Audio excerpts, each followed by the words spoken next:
Hello student, good evening to all of you. Welcome to my YouTube channel BSc Bio वाला। तो बच्चों, आज हम BSc फर्स्ट सेमेस्टर में आपके लिए लेकर आए हैं क्रोमोसोम। आज हम पढ़ेंगे बच्चों what is chromosome and structure of chromosome. Okay बच्चा, तो आप लोग क्रोमोसोम क्रोमोसोम क्रोमोसोम बहुत बार सुने होंगे। आज हम क्रोमोसोम क्रोमोसोम का कॉन्सेप्ट आपको दूर करेंगे। ठीक है, कॉन्सेप्ट को क्लियर करेंगे और जो कंफ्यूजन है उसको दूर करेंगे। सॉरी, क्रोमोसोम को दूर नहीं करेंगे, क्रोमोसोम का कॉन्सेप्ट जो है उसको आपके दिमाग में फीड करेंगे और जो भी कंफ्यूजन है आपको दूर करेंगे। तो बच्चों, आप लोग कैसे हैं बताइए एक बार कमेंट करके। आपको काफ़ी लंबे टाइम बाद क्लासेस हो रही हैं। ओके, अब हम कंटिन्यू होंगे। ठीक है, तो देखिए क्रोमोसोम क्रोमोसोम देखिए, आपको हमने डीएनए पढ़ाया है ना। डीएनए पकड़ा है, डीएनए पे हमने बताया जीन प्रेजेंट होते हैं। ठीक, डीएनए किसका बना होता है ये भी हमने बताया। तो ये जो क्रोमोसोम है ना, डीएनए, जब यही डीएनए इस क्रोमोसोम में प्रेजेंट होते हैं। ठीक है, वही डीएनए इस क्रोमोसोम में प्रेजेंट होते हैं। डीएनए का थिक होके ये क्रोमोसोम बनते हैं। मतलब डीएनए जो है वो कंडेंस होके थिक होके ये क्रोमोसोम बनाता है। आप सुने होंगे ह्यूमन में 46 क्रोमोसोम होते हैं। 46 कह लीजिए या फिर 23 पेयर कह लीजिए, ह्यूमन के केस में क्रोमोसोम होते हैं। ओके, अगर आप क्रोमोसोम देखेंगे तो उसमें आपको ऐसे ऐसे थ्रेड दिखेंगे ना। ये जो थ्रेड है इनको बोलेंगे क्रोमैटिड। क्या बोलेंगे बच्चा? क्रोमैटिड। ये सेम टाइप के हैं, दोनों एक ही तरह दिख रहे हैं ना, इसलिए इसको बोल रहे हैं सिस्टर क्रोमैटिड। ओके, आप क्रोमोसोम में देख रहे हैं, आपको 4 आर्म दिख रहे हैं ना। ये 2 आर्म जो है ये शार्ट आर्म है, ये लॉन्ग आर्म दिख रहे हैं ना, क्योंकि यहाँ से देखिए, यहाँ से आर्म को डिसाइड करेंगे हम। देखिए, ये जो क्रोमोसोम के ये थ्रेड हैं एक दूसरे से एक पॉइंट पे जुड़े होते हैं, उसको बोलेंगे सेंट्रोमियर। क्या बोलेंगे बच्चों? सेंट्रोमियर। और सेंट्रोमियर के चार तरफ ऐसे लगा होता है काइनेटोकोर। काइनेटोकोर यहाँ पे नहीं दिखाया गया है।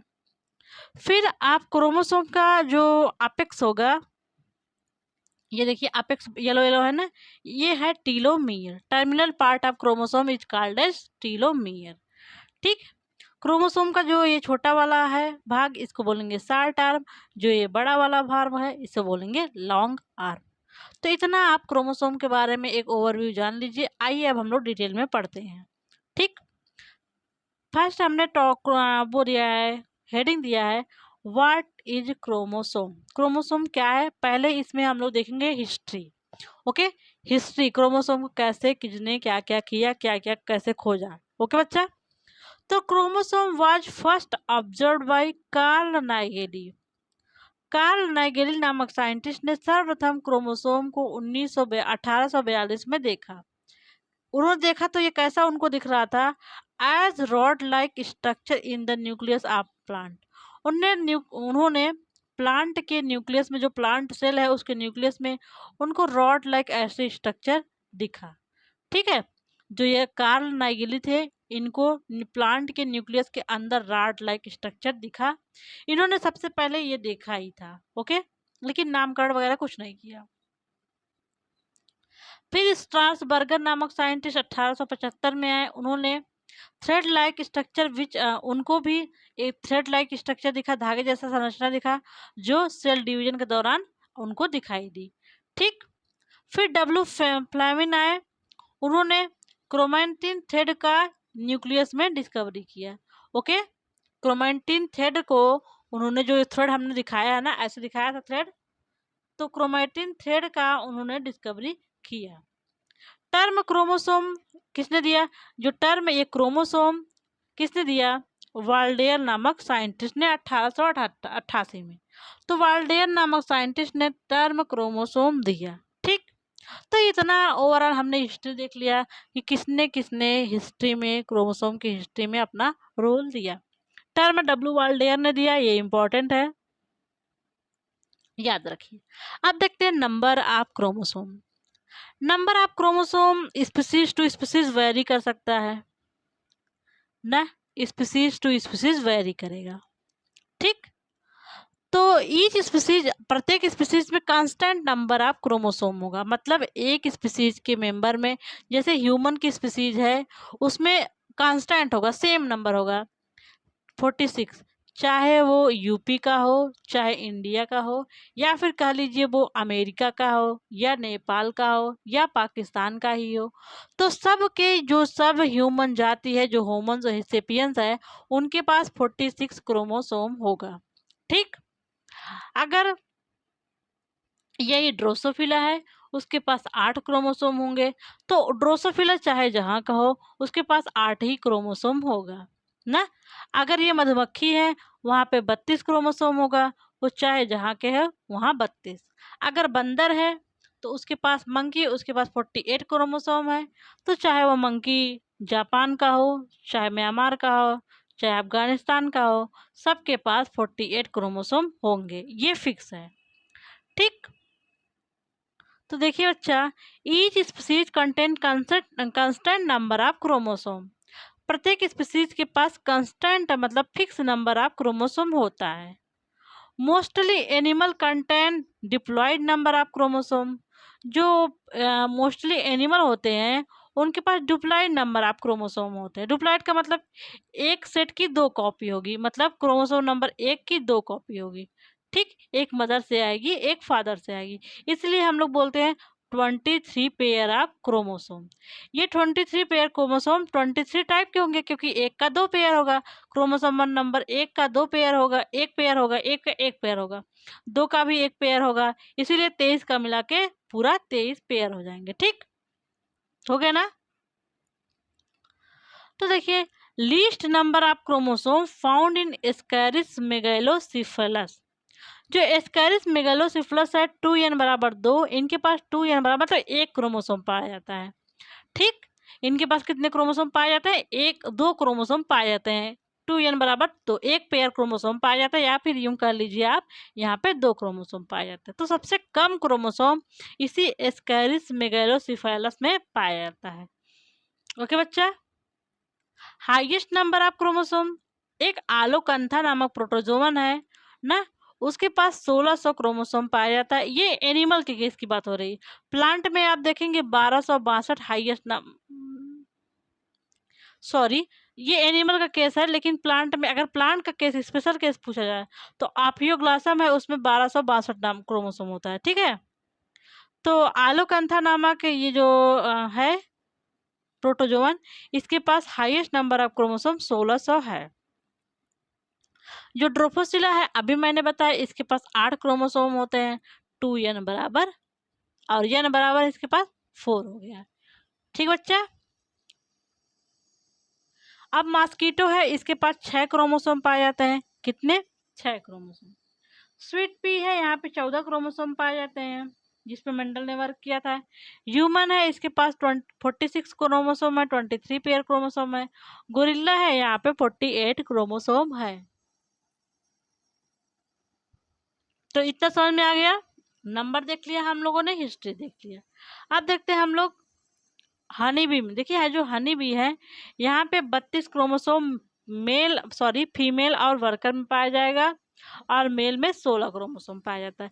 मेल इनका हैप्लॉइड होता है, ठीक है, और फीमेल और वर्कर इनकी डिप्लॉइड होती है। जब आप आगे क्लासेस पढ़ेंगे तो आपको अच्छे से समझ में आ जाएगा। Shape of chromosome. देखिए, जो क्रोमोसोम का शेप है वो वेरिएबल होता है, डिफरेंट डिफरेंट टाइम पे डिफरेंट डिफरेंट शेप का दिखता है। तो shape of chromosome is variable, मतलब चेंज होता रहता है in different phases. Different phase का मतलब है प्रोफेज में अलग शेप होगा, मेटाफेज में अलग, एनाफेज में अलग, टीलोफेज में अलग। It may be thread like या rod like, L shaped, I shaped, V shaped and X shaped. ठीक, क्रोमोसोम इतने डिफरेंट शेप के हो सकते हैं। अब देखते हैं हम लोग size of chromosome. Size of chromosome, जब क्रोमोसोम का हमको साइज मापना होगा तो हमको सेल का मेटाफेज स्टेज स्टडी करना होगा। अगर किसी क्रोमोसोम को आपको साइज मापना है तो आप उस सेल का मेटाफेज स्टेज में उसका साइज माप सकते हैं। Size of chromosome of fungi and bird are 0.25 micrometre. जो बर्ड और फंजाई के हैं उनके क्रोमोसोम का साइज 0.25 माइक्रोमीटर है। कितना है बच्चों? 0.25 माइक्रोमीटर है। एक वो ट्रिलियन ट्रिलियन है, ट्रिलियन ना, ट्रिलियन नामक प्लांट है। इसके पास 30 माइक्रोमीटर से 32 माइक्रोमीटर तक इनके क्रोमोसोम का साइज है ना। और ड्रोसोफिला फ्रूट फ्लाई ये 3 माइक्रोमीटर, ड्रोसोफिला कह लीजिए या फ्रूट फ्लाई कह लीजिए, इनके पास क्रोमोसोम है 3 माइक्रोमीटर, इनके क्रोमोसोम की साइज होती है। आप एक ह्यूमन के क्रोमोसोम की साइज 5 माइक्रोमीटर होती है। साइज आप में 8 to 12 माइक्रोमीटर। मक्के की क्रोमोसोम की साइज 8 से 12 माइक्रोमीटर होता है। ये एक आपको फिगर दिखाया गया है। ये क्रोमेटिड है, देख रहे हैं आप लोग। इनके बीच में कंस्ट्रक्शन है, इनको प्राइमरी कंस्ट्रक्शन या सेंट्रोमियर बोलते हैं। ये हो गया इनका सेकेंडरी कंस्ट्रक्शन। क्या होगा बच्चा? Secondary constriction. और जो टर्मिनल पे क्रोमोसोम प्रेजेंट होगा उसको बोलेंगे टीलोमियर। क्या बोलेंगे भैया? टीलोमियर। ये क्रोमोसोम का आर्म है। ओके, अब देखिए आप लोग स्ट्रक्चर ऑफ क्रोमोसोम क्या देखेंगे? Structure of chromosome. बच्चों देखिए structure of chromosome. Structure of chromosome में लास्ट में हमने आपको फिगर बताए ऊपर बताए थे ना। देखिए आपको दो यहाँ पे स्ट्रैंड ऐसे से दिख रहे हैं ना, ये थ्रेड लाइक ये है ऐसे, ये है क्रोमैटिड। क्या बोलेंगे बच्चों इसको? क्रोमैटिड। और जो ये आर्म है, ये जो ऐसे ऐसे आर्म दिख रहे हैं, इनको बोलेंगे chromosomal arm. Okay, chromosomal arm. ये दोनों एक पॉइंट पे जुड़े हैं, उसको बोलेंगे सेंट्रोमियर। और सेंट्रोमियर के चारों तरफ होता है काइनेटोकोर। यही काइनेटोकोर। काइनेटोकोर से जब सेल डिवीजन होगा, यहाँ से स्पेंडल फाइबर अटैच होते हैं। ठीक। जो टिप ऑफ क्रोमोसोम है इसको बोलेंगे टीलोमियर। क्या बोलेंगे? टीलोमियर। और क्रोमोसोम को सराउंड करने वाली ये जो लेयर है उसको बोल रहे हैं पेलिकिल। क्या बोल रहे हैं बच्चों? पेलिकिल। और जो फ्लूइड है उसको बोल रहे हैं मैट्रिक्स। तो इतने सारे स्ट्रक्चर आपको पढ़ना है, हम लोग एक एक करके सबको पढ़ेंगे और बाद में फिर से एक बार फिगर को देखेंगे। ये देखिए एक दूसरा क्रोमोसोम है, आप देख लीजिए इसमें क्या क्या है। क्रोमोसोम में दो कंस्ट्रक्शन देखिए, कभी कभी दो कंस्ट्रक्शन होता है। ये एक प्राइमरी कंस्ट्रक्शन है, ये सेकेंडरी कंस्ट्रक्शन है। और देखिए सेकेंडरी कंस्ट्रक्शन पे सेटेलाइट बॉडी प्रेजेंट होती है। सेटेलाइट बॉडी क्या है, इसका क्या फंक्शन, आगे हम बताएंगे। देखिए chromosome consist of several structure which are given as below.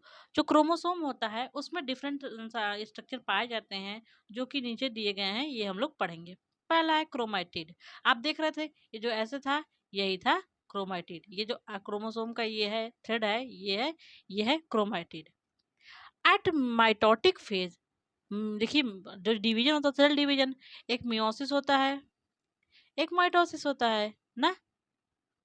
Meiosis है, एक माइटोसिस है।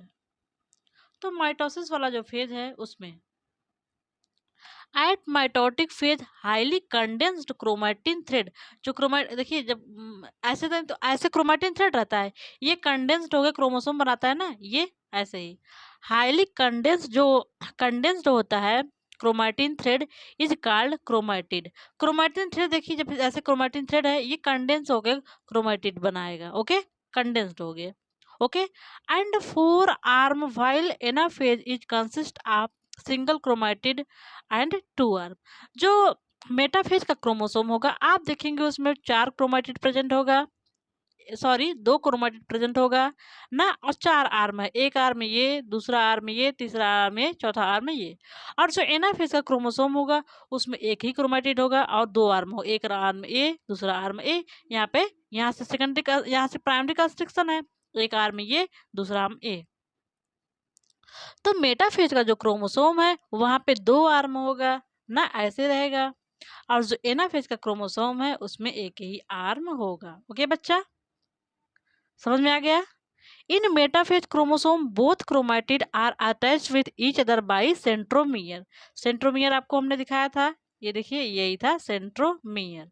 ओके, दो ये क्या करता है सेंट्रोमियर, सेंट्रोमियर फंक्शन क्या है, ये दोनों क्रोमेटिड को एक दूसरे से अटैच करता है। ओके, ड्यूरिंग माइटोटिक प्रोफेज, जब माइटोटिक डिवीजन में आप जानते चाहे माइटोसिस हो चाहे मियोसिस हो, उसमें 4 स्टेज होता है, प्रोफेज,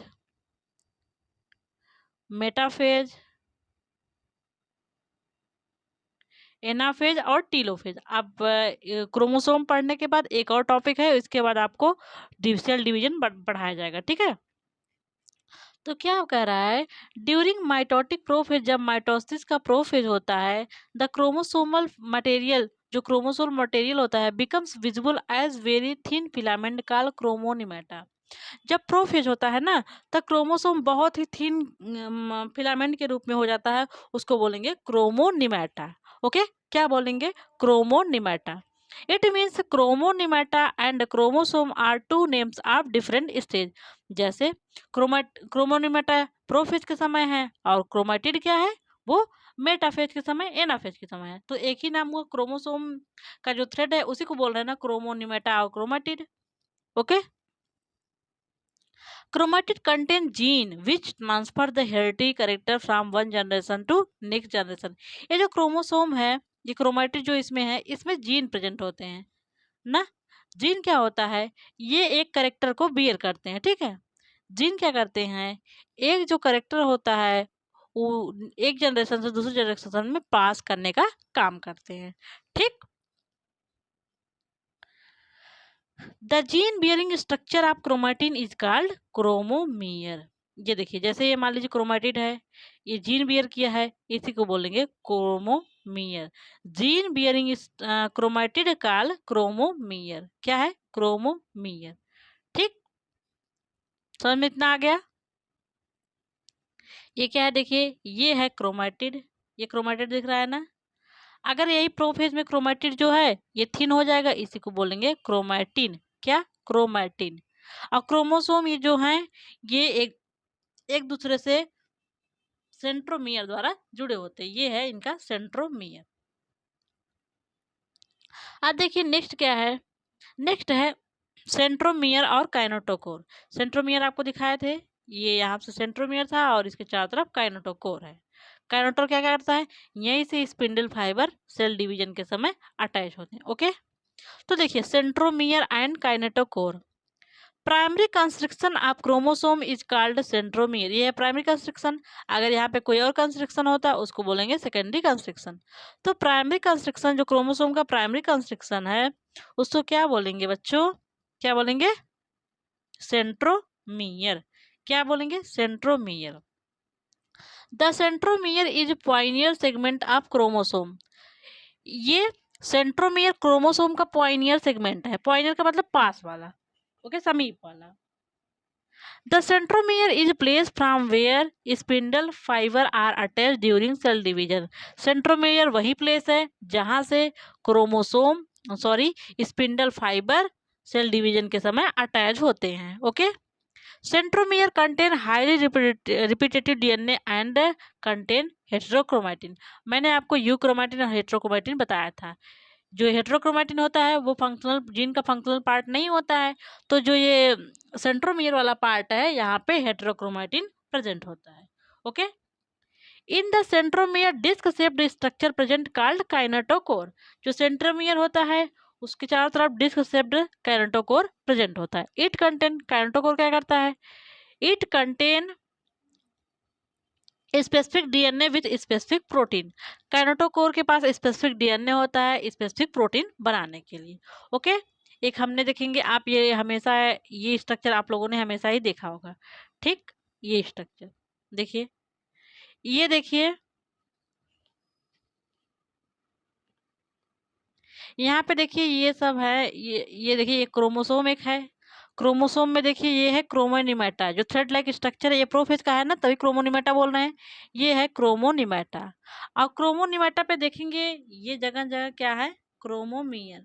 जो बियर ऑफ जीन है, जो जीन के बियर करते हैं, ये है क्रोमोमियर। क्रोमोसोम का ये प्राइमरी कंस्ट्रक्शन है ना, और ये है सेकेंडरी कंस्ट्रक्शन। सेकेंडरी कंस्ट्रक्शन के ऊपर ये है इनका सैटेलाइट बॉडी। ओके, यहाँ पे एक क्रोमोसोम थ्रेड का स्ट्रक्चर दिखा गया आपको, ये स्ट्रक्चर और ये पेलिकल और मैट्रिक्स को हटा के देखिए ये देखिए प्राइमरी कंस्ट्रक्शन है, और जो इसमें डार्क वाला पोर्शन है वो हेट्रोक्रोमेटिन है, और लाइट वाला पोर्शन है वो यूक्रोमेटिन है। यहाँ इसका सेकेंडरी कंस्ट्रक्शन है, और इंटरकैलेटरी हेट्रोक्रोमेटिन है ये। और जो ये देखिए डार्क वाला ये क्या है, हेट्रोक्रोमेटिन।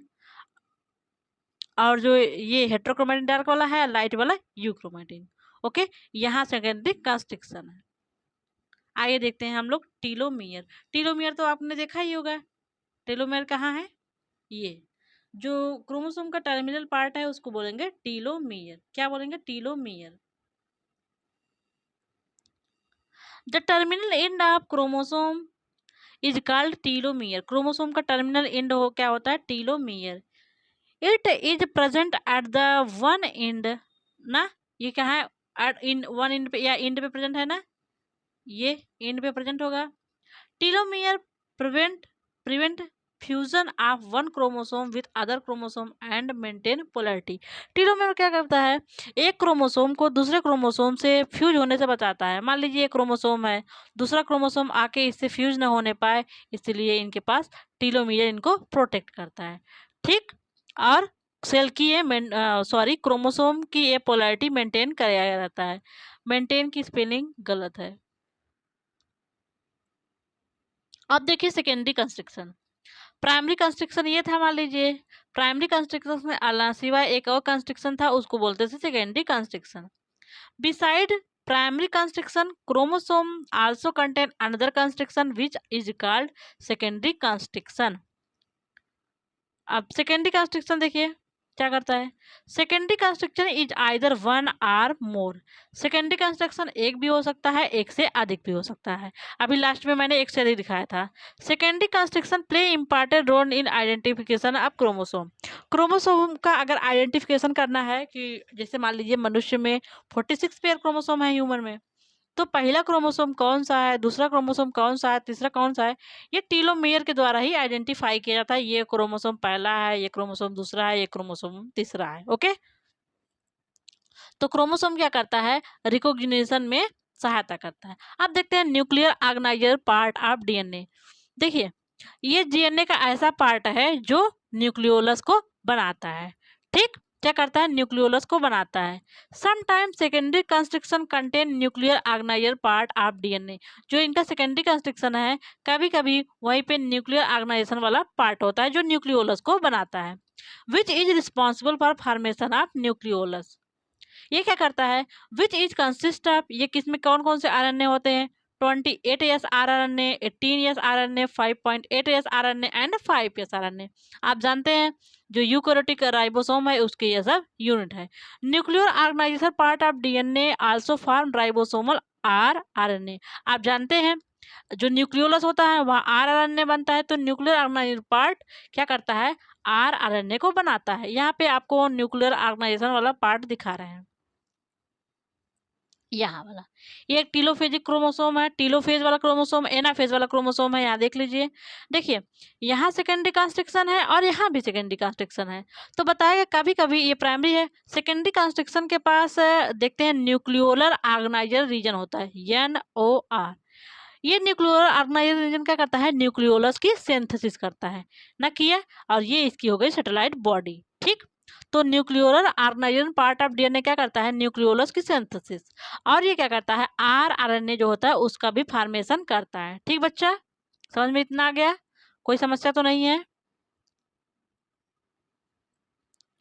अब देखिए आगे, देखिए आप लोग, अब देखते हैं हम लोग सैटेलाइट क्या है। आप देखे थे सेकेंडरी कंस्ट्रक्शन के बगल में यहीं पे सैटेलाइट था। किसी किसी क्रोमोसोम में सैटेलाइट प्रेजेंट होता है, किसी किसी में नहीं होता। आइए देखते हैं सैटेलाइट क्या है। वो वाला रॉकेट वाला सैटेलाइट वगैरह नहीं है ना, ये क्रोमोसोम वाला सैटेलाइट है। Some chromosome contain knob like structure at their end called satellite. किसी किसी क्रोमोसोम में उसके एंड पे ये नॉब लाइक स्ट्रक्चर होगा, उसी को बोलेंगे सैटेलाइट। क्या बोलेंगे बच्चों, सैटेलाइट। ये हो गया satellite. Those chromosome which contain satellite called sat chromosome. जिस क्रोमोसोम के पास सैटेलाइट होगा उसको सैट क्रोमोसोम बोलेंगे। ठीक है, those chromosome which are without satellite called not sat chromosome. Okay, जिस क्रोमोसोम के पास सैटेलाइट होगा उसको बोलेंगे सैट क्रोमोसोम, जिसके पास सैटेलाइट नहीं होगा उसको बोलेंगे नॉन सैट क्रोमोसोम। ये देखिए एक क्रोमोसोम का आपको स्ट्रक्चर दिखा रहा है। ये क्रोमोसोम देखिए कंडेंस है, इसको सराउंड करने वाली जो मेम्ब्रेन है उसको बोल रहे हैं पेलिकिल। क्या? पेलिकिल। और जिसमें जो फ्लूइड भरा हुआ है उसको बोलेंगे मैट्रिक्स। और क्रोमोसोम में जो ये थ्रेड लाइक स्ट्रक्चर है उसको बोल रहे हैं क्रोमोनिमेटा। क्या बोल रहे हैं बच्चों? क्रोमोनिमेटा। इसको क्रोमेटिड भी कहेंगे ना, जब मेटाफेज या एनाफेज होगा तो इसको क्रोमेटिड भी कहते हैं। ये है क्रोमोनिमेटा ना। ये इसका हो गया प्राइमरी कंस्ट्रक्शन, और यहीं पे सेंट्रोमियर है और उससे काइनेटोकोर अटैच्ड, इसी से स्पिंडल फाइबर जुड़ेगा। ओके, इतना समझ में आ गया। ये है देखिए इसका सेकेंडरी कंस्ट्रक्शन ना, यहाँ पे इसका टीलोमियर और यहाँ पे इसको सैटेलाइट बॉडी प्रेजेंट है। ठीक, ये एक साइड क्रोमोसोम है। ओके बच्चा, ये एनाफेज का स्ट्रक्चर है। अब हम लोग देखते हैं टाइप्स ऑफ क्रोमोसोम। क्या देखते हैं बच्चा? Types of chromosome. ओके बच्चा, देखते हैं टाइप्स ऑफ क्रोमोसोम आपको नेक्स्ट लेक्चर में बताया जाएगा। थैंक यू सो मच, मिलते हैं नेक्स्ट लेक्चर में। ओके, यहाँ तक आपको समझ में आ गया? एक बार फिर से देख लीजिए, ये क्रोमोसोम में आप क्या क्या स्ट्रक्चर पढ़ना था? क्रोमेटिड था, क्रोमेटिड आपको समझ में आ गया, जिसका स्टैंड है ना, उसी पे क्रोमोमियर होता है। सेंट्रोमियर काइनेटोकोर प्राइमरी कंस्ट्रक्शन था ना, और टीलोमियर और terminal index chromosome, satellite secondary constriction, nuclear organiser part of DNA, satellite body. इतना आपको समझ में आ गया? तो थैंक यू सो मच बच्चों, मिलते हैं नेक्स्ट लेक्चर में। ओके, आपको क्रोमोसोम का स्ट्रक्चर समझ में आ गया। आगे नेक्स्ट लेक्चर में हम लोग देखें टाइप्स ऑफ क्रोमोसोम। ओके।